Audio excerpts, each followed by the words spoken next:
everyone, and welcome. I must apologize that I'm still recording, even though I am sick, but it's just, if I don't do it now, then I won't do it for like another 2 or 3 weeks, and I kind of wanted to get another Dream Daddy video out before the end of my giveaway month. If you don't know about that, my previous video is my unboxing video of BTS's Love Yourself, Her albums, and I also announced a giveaway that I will be doing from, I believe it was October 7th to November 7th. All you have to do is subscribe to my channel, comment on that video your favorite song by BTS and which version you want, and then there's more information on my Instagram and that YouTube video itself. Anyway, you'll have to excuse me for the sickness. Anyway, I also kind of got lit with my props last night, so that was fun. Anyway, I believe we are going with Robert, and I am so excited about this. Our third date with Robert. Oh my gosh, I am so sure he's my dream daddy. I know I usually have tea or something like that when I'm recording. It's just, I also have to go to school, and I have a lot of work to do. I'm going through a lot of stress, even though I shouldn't be recording right now. Just a lot of stress, both in school, at home, boys. Okay, I haven't spoken to Robert since that night we drove out to his thinking spot. He seemed unusually somber then, like more so than usual amount of somber that Robert is, which is already a lot. Where's my mouse? Oh, move that. I've been thinking about him and hope he's doing okay, but I've been a little reluctant to reach out to him. Jay. Hey Jay, guess who's getting their drink on tonight? Take a look at my dad book messages. There's a flurry of them from Robert. Guess. It's you. Also me, but mostly you. I type back to Robert. Robert, buddy, tonight we ride. Yes. Meet me at Jim and Kim's at 8 p.m. Not that I'm unappreciative, but I think this is the first time that Robert's giving me more than an hour's warning before hanging out, which is, you know, nice. Amanda. Amanda pops her head into the hallway. Music I don't recognize blaring from her room. What's up? I'm hanging out with Robert later tonight. Okay, cool. Robert, who's my friend? I have friends. I'm happy for you, Dad. People enjoy my company, Amanda. Dad, I'm so happy for your continued development as a human being. What are you listening to? Sad shit. Well, I don't think she cares for the Smiths that much, but I figured if we started her off at Meat is Murder, she'd ease her way into it. No, honey, the language. Oh, she'd hate that. Just promise me you'll lighten up a bit. For Grandma. Amanda goes back into her room and turns up the volume to her sad shit. I put on my going out coat and walk over to Jim and Kim's. I spot Robert leaning against the brick wall, smoking a cigarette. As I get closer, I realize that he looks a little different. Cleaner, I guess. It actually seems like he combed his hair and his clothes are less wrinkled than usual. Hey. Hey. You take a shower just for me? I'm working on my relationship with existence. We both stand there for a second and don't say anything. Robert finishes his cigarette and abruptly goes inside. I follow him. By the time I get inside, Robert's already at the bar ordering 2 whiskeys. I spot a booth in the back and claim it for us. Robert slides in and hands me a glass. Shit, what do I say? Here's to us, and all the property damage and petty larceny that we may commit tonight. Oh, okay. We clink whiskeys, and I watch him sip his, rather than his traditional approach of slamming the whiskey back as quickly as possible. So what's the plan for tonight? Hit some other bars, maybe grab some pizza. I think that'll kill some time before we go burn down that old abandoned house in the woods. It's definitely not as fun if it's abandoned. Mary pops over to the back of the booth, a glass of wine in her hand. She punches Robert in the shoulder. Mary, go away! Where was my phone call? Sorry, figured you were busy sinking your teeth into some poor sap. I am. He's right here. I look around the booth to see a guy sitting across from her. He waves meekly. You replacing me with the new kid? Mary, I could never replace you, whether I wanted to or not. Mary leaves her booth and slides in next to Robert. The guy she was sitting with looks mildly relieved. She eyes Robert's clean-pressed clothes up and down suspiciously. What? Do you got a court date coming up? I think he cleans up nicely.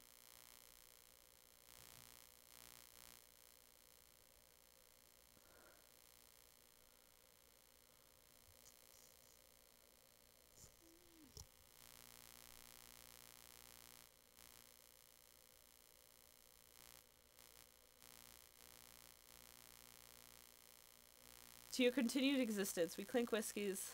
Okay, so you have to say to you, not to us.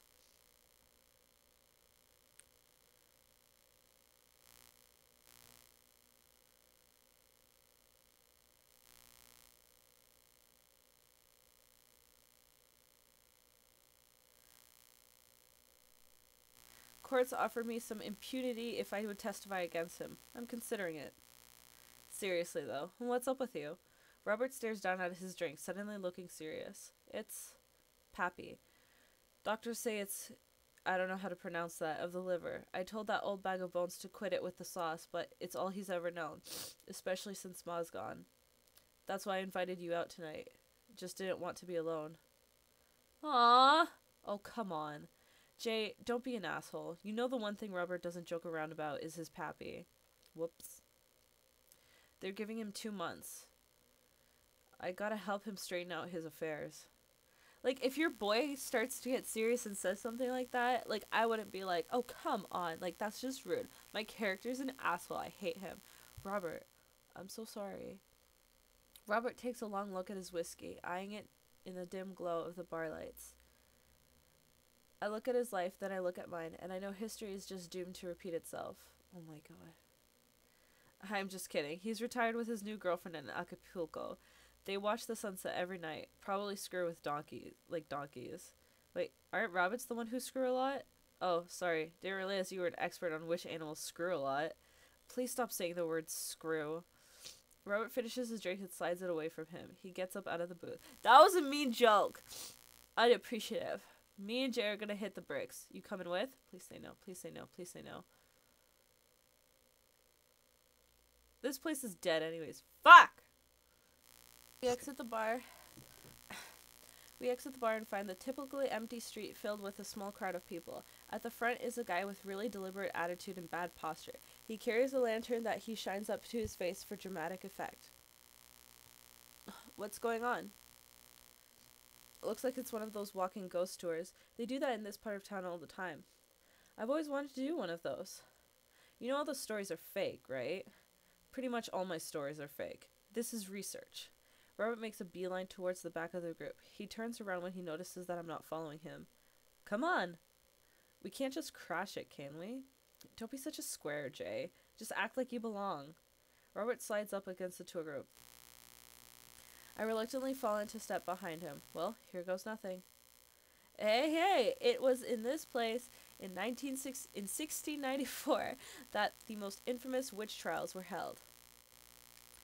To date, we do not know if the people burned at the stake were actually witches, but it is widely reported that their ghosts still haunt this hapless dive bar to this very day. It was actually 1692. What? And the site was over by the coffee shop down the road. I'm sorry, who are you? Dale McSturgis, ghost historian. Robert, this is my colleague, Dr. Damn it.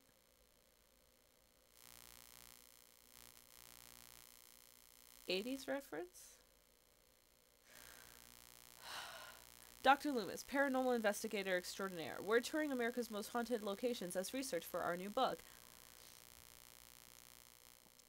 You may have seen our guest cameo on Paranormal House Hunters, Extreme Edition. I like how I knew it had to be 80s because it's Robert. I mean, look at him. A couple of people in the group start nodding. Man, Robert's good at this. Are you guys part of the group? I don't remember seeing you at the first stop. We like to keep a low profile. Easier to catch ghosts that way. They've definitely been here. Been standing next to them the whole time. Thank you, random lady who I do not know. As I was saying, the epicenter of paranormal activity can be found at the Coffee Spoon, over there. The man who runs it has been plagued by hauntings since he signed the lease. Damn near driven him mad. But whatever you want to say is cool, I guess. It's your tour. Hey, don't shit on Matt like that. I love my baby. Man, didn't know that about Matt. Jay, shut up. Wait, Robert's making this up. You fucking idiot. The rest of the tour group listens intently to Robert's every word. I think the tour guide can tell he's losing the group. He seems to be getting frustrated. Thank you for your contribution and knowledge, Mr. McSturgis. Let's move on to the next haunted location. Robert, Mary, and I follow the group down the street. That tour guide's shirt, it's cool. Yeah, everyone in the group gets one if we make it to the final location. I turn to Robert and grab him by the shoulders. I need that t-shirt. Well, guess we're in this for the long haul then. Just follow my lead. Don't arouse too much suspicion, and we'll have a cool ghost shirts in no time.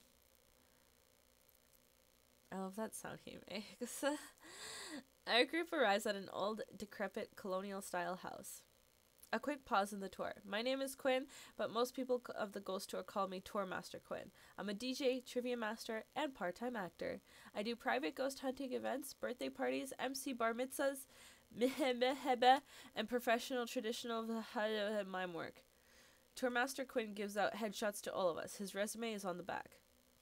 Stage combat experience. Anyway, here's a little bit of history for you all. This was the home of noted American author Dorothy Pembridge, whose prose was widely popular in the late 19th century. It was in the attic of this very home where she wrote such classics as The Diaries of a Victorian Mistress, Lady Fitzwilliam's Courtship, and The Ghost of Sea Captain Reginald Barclay. She unfortunately died of consumption shortly after the turn of the century, but several people have reported that on some nights you could see a light from the attic, where the ghost of Miss Pembridge continues work on her latest bestseller. I guess you could say that she was consumed by her own work. Bitch, same. No reaction from the crowd. This guy needs to work on his dad jokes. Actually, consumption is a popular cover-up. Little known fact is that it was murder-suicide. I'm pretty sure she died of consumption. Sure.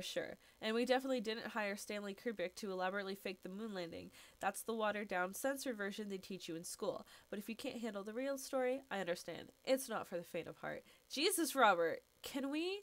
I think everyone would much rather hear what this world-renowned ghost historian has to say. Right, everybody? The group murmurs in agreement. Aw. Poor Quinn.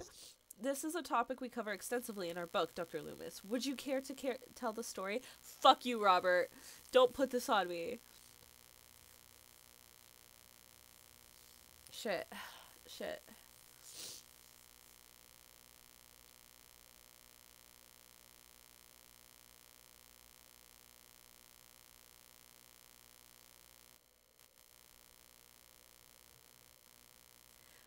Yes. Though it's rarely covered in traditional textbooks, Dorothy Pembridge was caught in a fierce rivalry with fellow local author Arthur Livingston Price. Arthur's books were blatant rip-offs of Pembridge works and consistently sold better. Pembridge was enraged by this and confronted Livingston Price at his home with plans to end his life. Their bitter feud surprisingly blossomed into a torrid, passionate affair. After many months of secret courtship, Pembridge followed through with her original plan and poisoned Livingston Price in his sleep. Overcome with unexpected grief, Pembridge polished off the last bit of poison and died by her lover's side. Reports say the couples who enter this house will no doubt doom their relationship to a bitter end. Man, I should bring my wife here. What? The entire group laughs heartily. I'm kidding. My wife is dead. The crowd gasps. She was killed by a ghost. The crowd gasps again. I'm just messing with you guys. A nervous chuckle. This guy. The tour guide sees an opportunity to take back the group and addresses with some old razzle-dazzle. Haha, what an interesting story.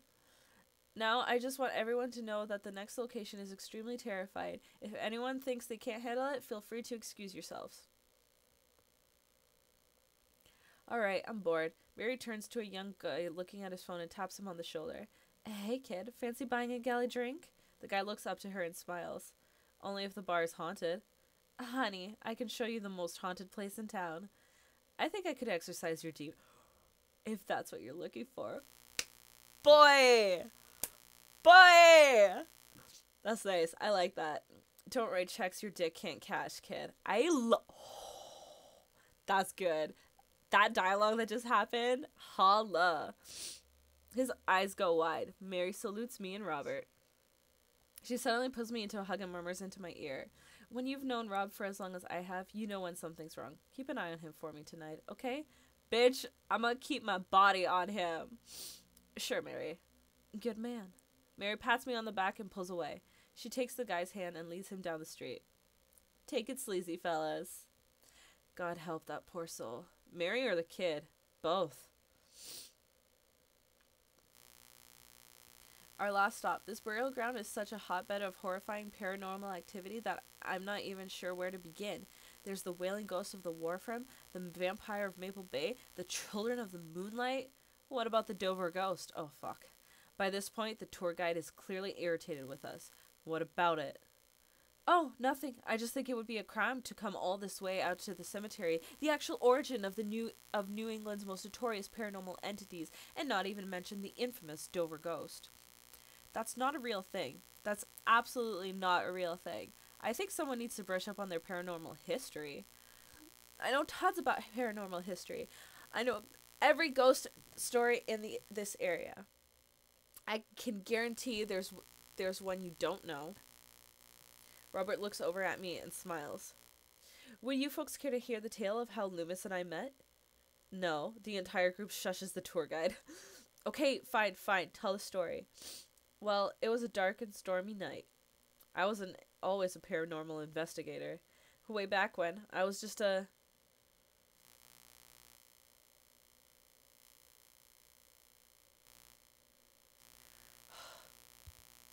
Moving from town to town, always looking for my next mark. It wasn't an easy life, but I had fun. Taking from the rich, giving to the poor. Actually, also taking from the poor. I had a shaky moral foundation. I happened upon the quiet town of Maple Bay quite by accident, but little did I know that this city has a dark side.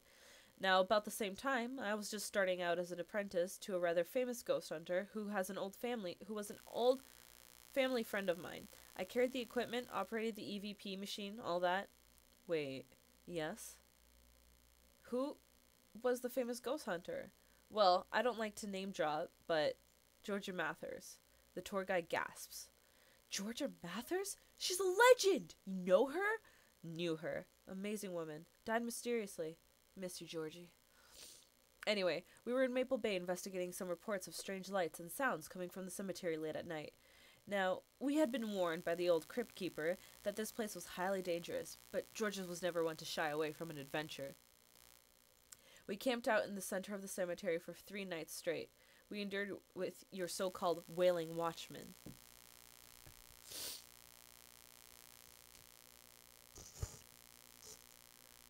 Wailing ghost of the wharfman. Whatever. Your stupid vampire was just a teenager in a mask. But the Dover ghost... Man. Tell him, Loomis. So there I was, just walking back to my hotel after a long day of... Okay. Classic pigeon drop scam. Putting out feelers for a rip deal. I was going to steal a baby, probably. Would have made me rich. I found myself walking past this very cemetery. Now, I was never a very superstitious man, but something seemed off. I could hear some sort of commotion happening deep within the graveyard, and I felt compelled to investigate. And thank God you did. George and I were conducting a seance in the mausoleum. At first, things were pretty normal, but after about an hour, everything went south. Playing back the EVP meter, we were able to hear a single word. Run.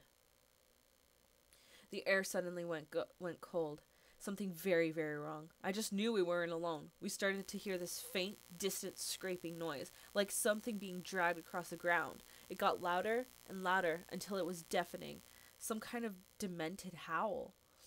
And then I felt it. Something, grabbing my ankle. Robert has the whole crowd hook, line and sinker. You could hear a pin drop. I've only cried twice in my life. Once was at the birth of my daughter. The other was when that thing started dragging me. I wasn't sure where it was taking me, but I knew it was no place I wanted to go. I was sure I was going to die. The moment I crossed the gate into the cemetery, I heard this god-awful screeching. I ran to the mausoleum just in time to see a man being pulled across the floor by... God, to this day, the mere thought of it ties my stomach into knots. It looked like a man, but like... I glanced at Robert. Like someone who didn't know what a man was supposed to look like tried to put one together. The arms were too long. Its eyes glowed red. It was like a walking shadow. What'd I do? What any good person would do. I lunged for... Shoot, what was his fake name again? Davis. Oh, shit. It's Daniel. Daniel. I grabbed his hand and entered into a tug of war with the unholiest of forces. I thought I was going to be torn in half, but I had God on my side. The pocket Bible I always kept on me fell out of my shirt pocket, and to this day I can remember what passage it opened up to. What the fuck is this? I feel bad. I'm Catholic and I don't know this. Is this bad? Am I a bad Catholic? Answer is yes. What is this?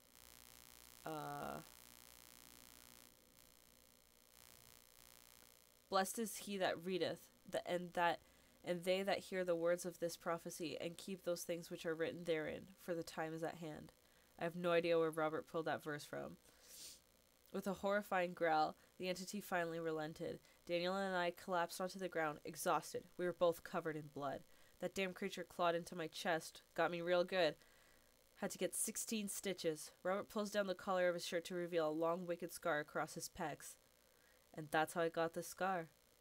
I followed George and Mathers to the ends of the earth. We faced exorcisms, demons, poltergeists that threw our equipment across the room. But I had never seen Georgia so scared. She was never the same after that, and neither was I. Watching what happened to Daniel and Georgia shook my faith, but I came down to that experience as a better man and better friend. And we've been brothers ever since. That fuck. The tour group gives us a round of applause as Daniel, or Robert, and I share an emotional hug. As he embraces me, I can smell the cologne on his neck. Wow, Robert does clean up good. Bitch, same! I would be so, like, that's what I was gonna say. Like, I would just be smelling him right now, and I bet his cologne smells so good, and I bet he smells so good, and I bet he feels so good.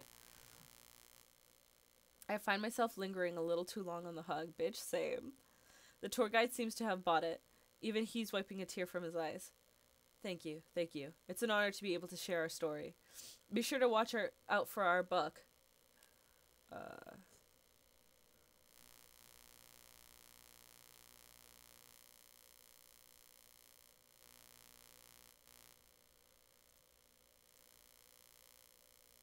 I like that one. I would totally say that.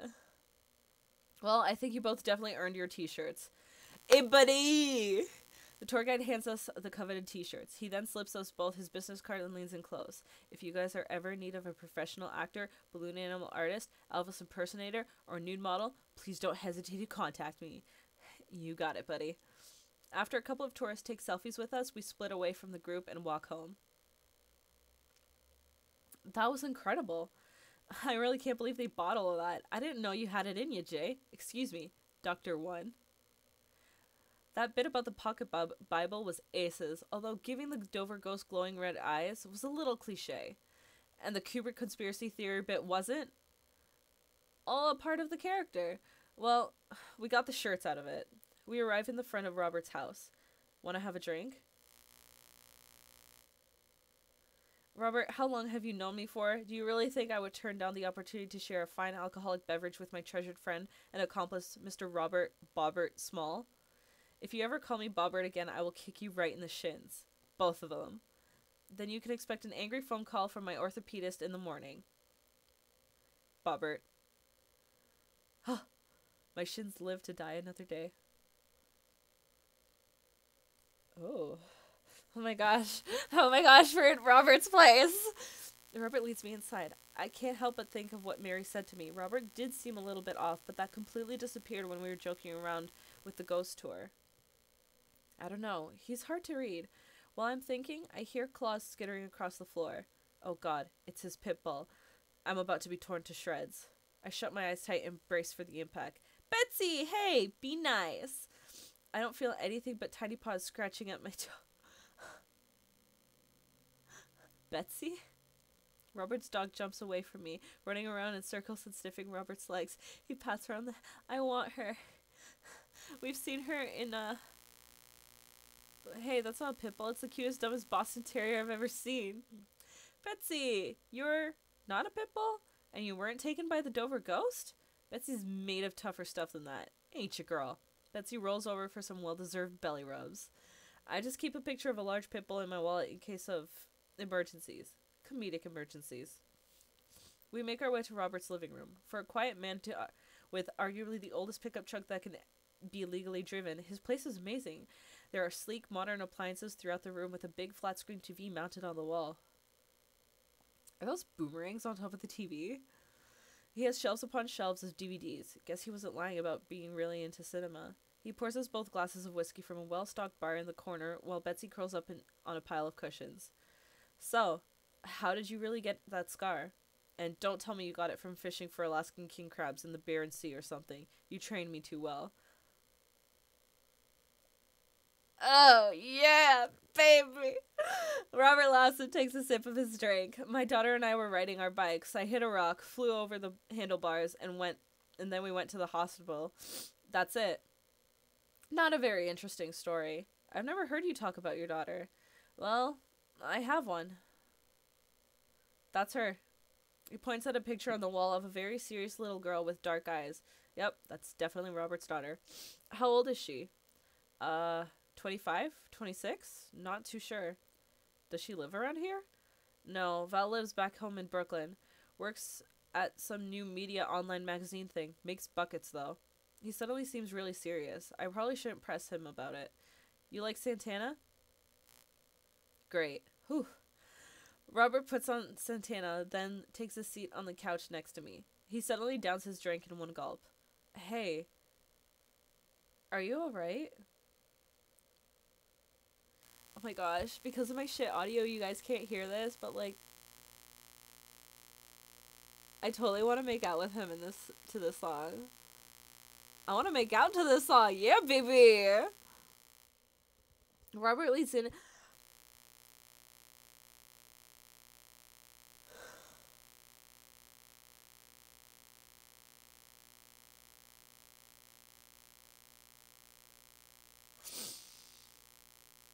I love him.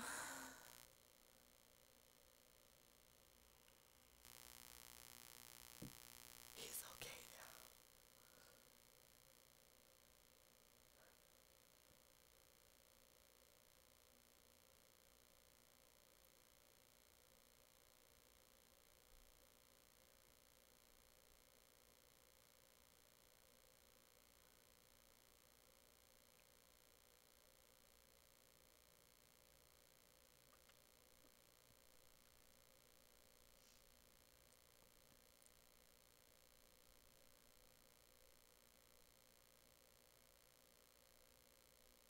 Okay, good, because I was gonna be like, no, you better be into biting, come on!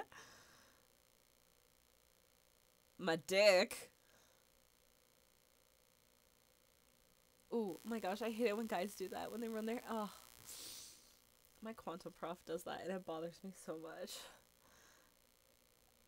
I'm fine, I've just been kind of stressed out. Tired. Not a big deal. Should I push it? Listen, I want this as badly as you do, but I know something's wrong. I need to make sure that you're okay. Robert stares at the ground. You don't know me that well, Jay. I'm not a good person. He takes a deep breath. I spent my whole life only taking and taking and taking, and now here I am, an old broken man sitting on top of a pile of everything I've ever taken. Alone. But I want to know you. You don't have to keep hiding behind fake stories and acting like you don't have feelings. He sighs heavily. It's Val. She's visiting tomorrow. She wants to patch things up. Are you... I'm sorry, but is this a bit? No. When was the last time you saw her? 3, 4, I think. Months? Years. I sit up straight. Jesus, Robert, what happened between you two? I don't want to talk about it. Robert and I sit in silence, neither of us wanting to look at each other, both of us unsure of what to do next. Did I ruin it? I ruined it! Fine. Things were already bad between us. I cared about her. I always did. Things just got in the way, and before I knew it, she was leaving for college, wanting nothing to do with me. Marilyn and I moved out here to settle down. We thought it would help get away from all the distractions, all the money, the drinking, but temptation gets to you. I tried to do better, but I just couldn't. And then the accident changed everything. I think every day about how she must have died hating me. I never became the better man that she wanted me to be, the one she always saw in me. She was the last thread Val and I had connecting us together. I didn't know when I lost my wife, I was gonna lose my daughter too. Robert, I spent so much time chasing after things I thought were gonna make me happy that I've ruined my only chance at happiness. Now my wife is dead and my daughter hates me. And then I convinced myself that this, he gestures vaguely in my direction, was going to make me happy. Why do I even try anymore? Bitch, that hurts! I'm so sorry. I know how hard it is to... No, you don't. How could you possibly know how this feels? You did everything right. Your daughter loves you. You're a good person. I was a terrible husband, and I'm an even worse father. I have no idea why she's even bothering to contact me now. I just know that I'm just gonna fuck this up like I always do. I'm broken. I shouldn't even go. Robert puts his head in his hands.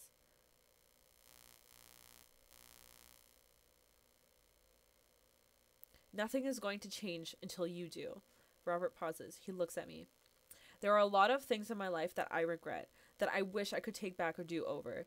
And it hurts so much that I know that I can't. But what I can do, and what you have the privilege of doing tomorrow morning, is to wake up and try to be a better person than you were the day before. Things aren't going to fix themselves tomorrow or the next day, and patching things up with Val isn't going to solve all your problems either. But nothing is going to change if you don't, and you can't love anyone else until you stop hating yourself.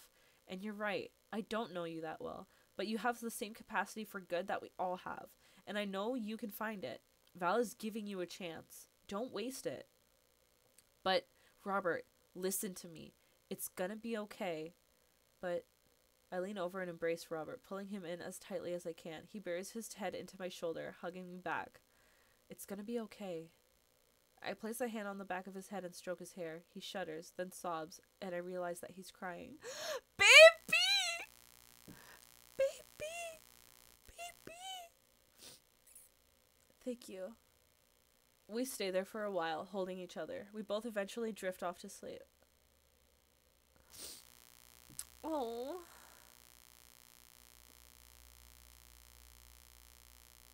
That's it?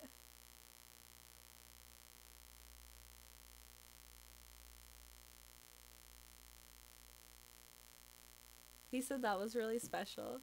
And yes, that's Danny Sexband's voice. Knife Dad. Hey, baby. I just scratched off like all of my nail polish. Especially last night when I was drinking with my props and everything. I don't know, I was just like really nervous. And all my friends, like, even like my friends were talking and the props were talking. I don't know, I was so anxious and I just like ended up doing that. It's so bad. Because they were so nice and glittery.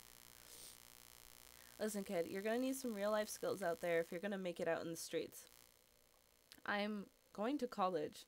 Same thing. Look, I know you're not old enough to drink. Right.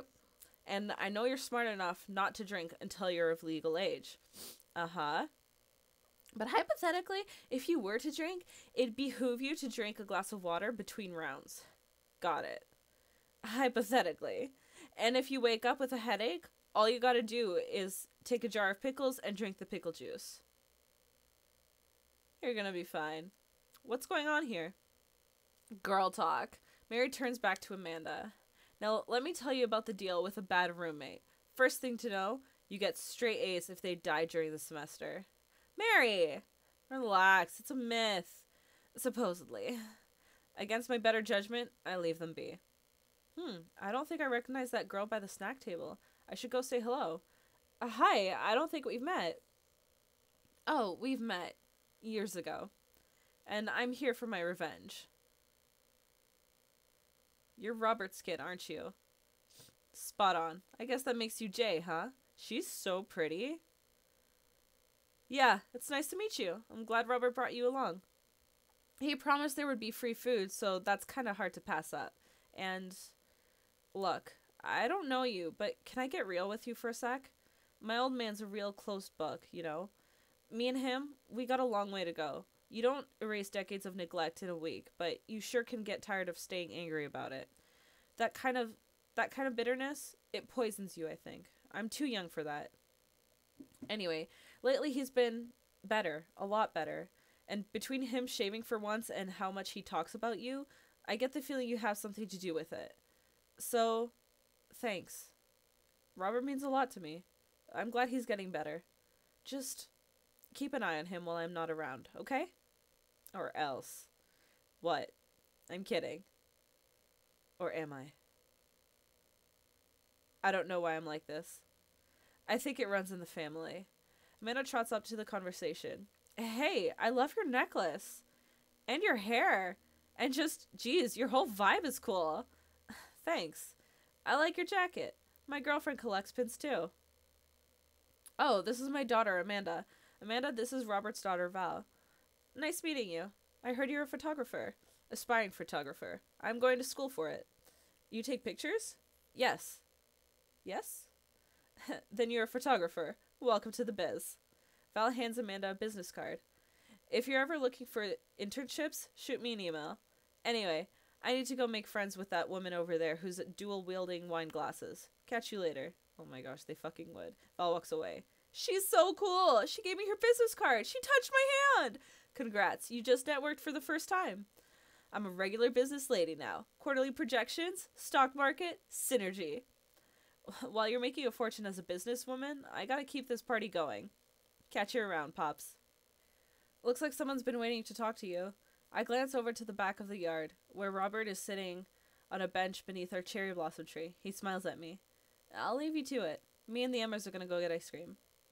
Okay, go! Amanda, go! I take a seat next to Robert as the last guests make their way out of the party. Ugh.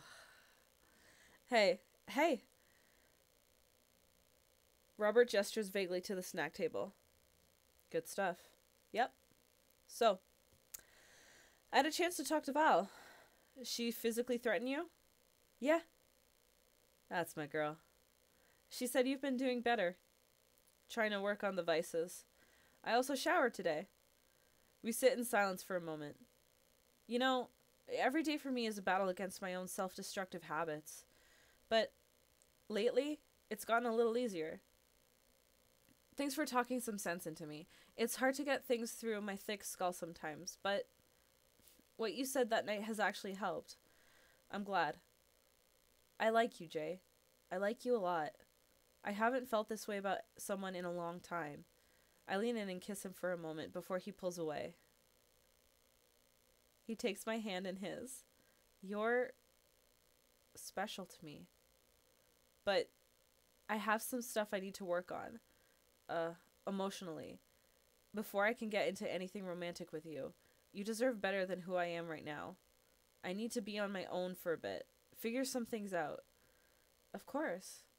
I think what you need right now is a friend. And I'm very happy to be that for you. Thank you. That means a lot to me. And if you're ever ready for more than that, you know where to find me. Let's hunt some ghosts. Let's hunt ghosts sometimes. I would love that. I put my head on his shoulder and we watch the sun slowly dip below the horizon together. Okay, that was really cute.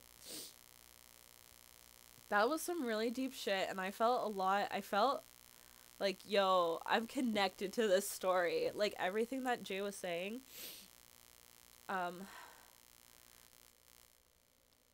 like, I have not a lot of people. Oh, I missed the voices.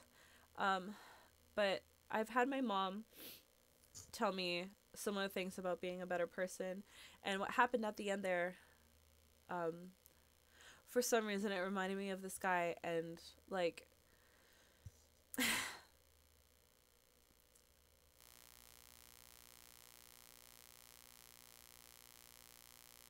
I want this. That's what I want. I love it. A really hot boy pickup truck with a dog, just chilling. Mm. But yeah, no.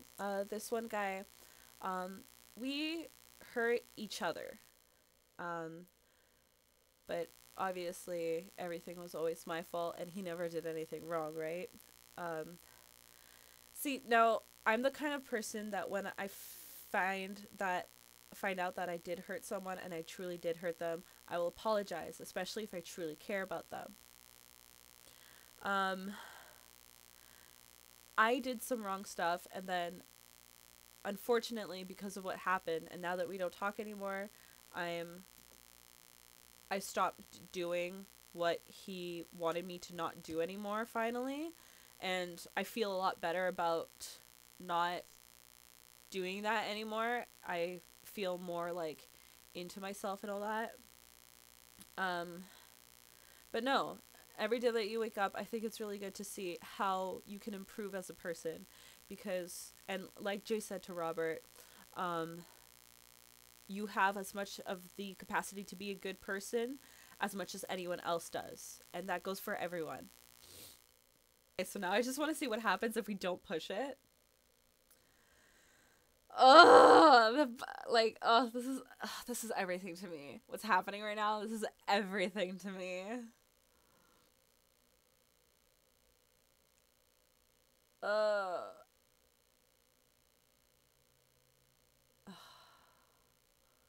yeah, I'm more than okay with that. Okay. Okay. Okay. I kiss his hand. Robert returns to my neck. See, so that would have got me bad daddy points. But let's see what happens. Pressing deep. Okay, so I kiss his hand. Robert returns to my neck, pressing deep kisses against my throat.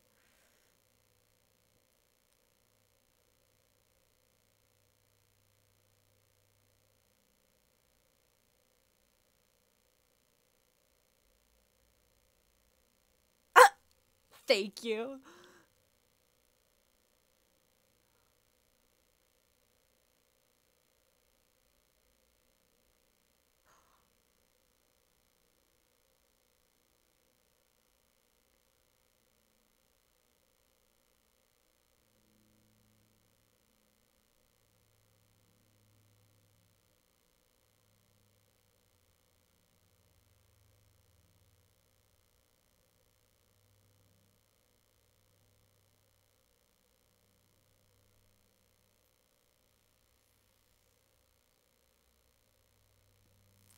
Holy shit.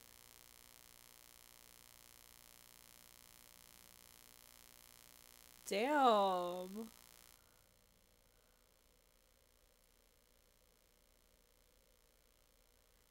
Damn. Wow, okay. That kind of hurt, but okay, anyway, I did my little talking thing. I'm sure this was a long video. Obviously, I don't know yet because it feels like a long time for me for all the things that I did that I need to edit out. Huh. But okay. Damn.